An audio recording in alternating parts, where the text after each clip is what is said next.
Good morning बच्चों। आप class 8th की सामाजिक विज्ञान की क्लास में हैं। आप आज तीसरा चैप्टर पढ़ेंगे। चैप्टर का नाम है आपके ग्रामीण जीवन और समाज, शिल्प तथा उद्योग। अभी तक आपने ब्रिटिश शक्ति का भारत में उदय पढ़ा था। ब्रिटिश शक्ति के भारत में उदय के बाद ग्राम्य जीवन और समाज तथा शिल्प और उद्योग पर क्या प्रभाव पड़ता है ब्रिटिश शक्ति का, ये आप इस चैप्टर में पढ़ेंगे। इस चैप्टर में जो पढ़ने के अध्ययन बिंदु हैं वह है भूमि संबंधी नीतियाँ, और दूसरा पुरानी जमींदारी प्रथा का उन्मूलन, जो नव भूमित्व का उदय, और तीसरा शासन, ब्रिटिश शासन के विरुद्ध विद्रोह, चौथा जनजातीय विद्रोह, और पांचवा शिल्प उद्योग, और छठा धन का दोहा। ये आप इस चैप्टर के अंतर्गत पढ़ेंगे। अब आज आप इस चैप्टर को समझ लीजिए बच्चों। जैसा कि आपने पढ़ा पिछले चैप्टर में ब्रिटिश शक्ति का भारत में उत्थान, इस तरह से ब्रिटिश शक्ति एक व्यापारिक कंपनी के रूप में भारत में आई थी और एक राजनीतिक कंपनी बनकर के यहीं पे ठहर गई। बच्चों, सन 1757 ईस्वी में प्लासी की युद्ध के बाद भारत की राजनीतिक स्थिति पर गहरा प्रभाव पड़ा।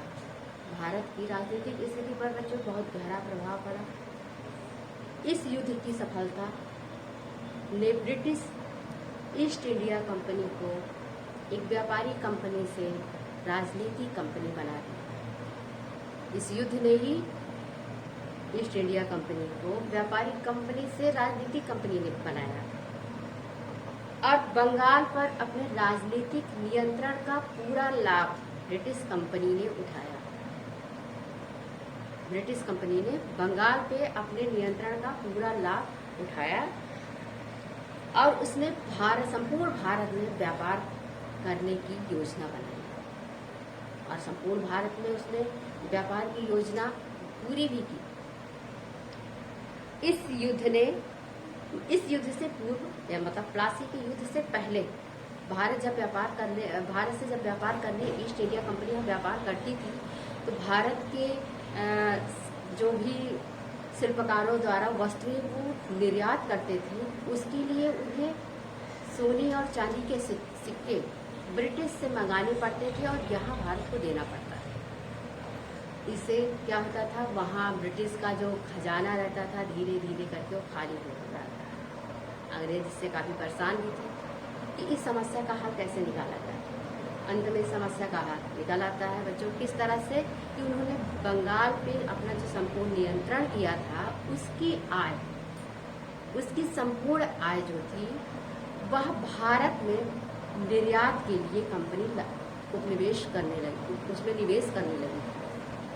ईस्ट इंडिया कंपनी जो है वह भारत की वस्तुओं को निर्यात करने में निवेश में जो धन खर्च होता था वह बंगाल की आय ही उसमें लगाती थी, बंगाल की आय से निवेश करती थी। और ये कंपनी पूर्ण रूप से तानाशाही कंपनी थी। पूर्ण रूप से तानाशाही कंपनी के रूप में यह उदय होकर के आई। इससे बंगाल के जो भारतीय बुनकर थे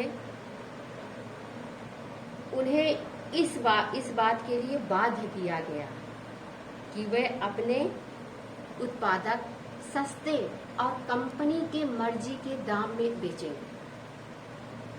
मतलब जो कंपनी कहेगी वही दाम वो लगाएंगे, और इसके लिए बंगाल के जो बुनकर थे उनके ऊपर दबाव डाला गया था कि आप अपने माल कहीं और किसी और व्यापारी को नहीं बेचेंगे, सिर्फ हमें ही देंगे, और जो हम दाम देंगे आपको उसमें आपको लेना ही पड़ेगा। ऐसा उनके साथ जबरदस्ती की गई थी। इससे क्या हुआ बच्चों, भारत के जो बंगाल के जो बुनकर थे उन्हें काफ़ी नुकसान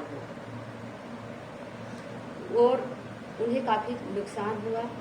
इसके अतिरिक्त उनके कार्य करने पर भी प्रतिबंध कंपनी ने लगाया, और इस तरह कंपनी जो है वह आगे बढ़ी और भारतीय जो व्यापारी थे कंपनी के साथ जो प्रतिस्पर्धा में थे उन्हें भी कंपनी ने पीछे कर दिया और एक महाशक्ति के रूप में यह कंपनी जो थी व्यापार में खड़ी हो गई। अब सारा माल केवल कंपनी को ही बंगाल वाले बेचते थे और बंगाल के शिल्पकारों को ऊंची कीमतें और मजदूरी देने पर भी प्रतिबंध कंपनी ने लगा दिया। मतलब कोई और व्यापारी बंगाल के शिल्पकारों को अच्छी मजदूरी या अच्छी कीमत न दे सके। अंग्रेजों द्वारा अपनाई गई ये जो नीति थी, इससे भारतीय अर्थव्यवस्था को काफी क्षति पहुंची है, बहुत गहरा आघात लगा और इस तरह से अंग्रेजों द्वारा अपनाई गई आर्थिक नीति भारतीय अर्थव्यवस्था को पूरी तरह से ध्वस्त कर दिया और अर्थव्यवस्था की संरचना जो थी बच्चों, वह ब्रिटिश अर्थव्यवस्था की आवश्यकताओं पर आधारित, ब्रिटिश अर्थव्यवस्था की आवश्यकताओं पर ही आधारित थी और उसी के अनुसार वह संचालित थी। ये ईस्ट इंडिया कंपनी का भारत के व्यापारियों के ऊपर प्रतिबंध था और इस प्रतिबंध में जितनी भी बंगाल की आय थी उसमें कुछ आय वो बंगाल के उद्भव के लिए लगाते थे, बाकी वो पूरी जो थी वह बाहर भेज देते थे। और बच्चों आज हम आपको बस इतना ही बताएंगे, आगे जो है कल हम इसमें पूरी जानकारी आपको देंगे। धन्यवाद।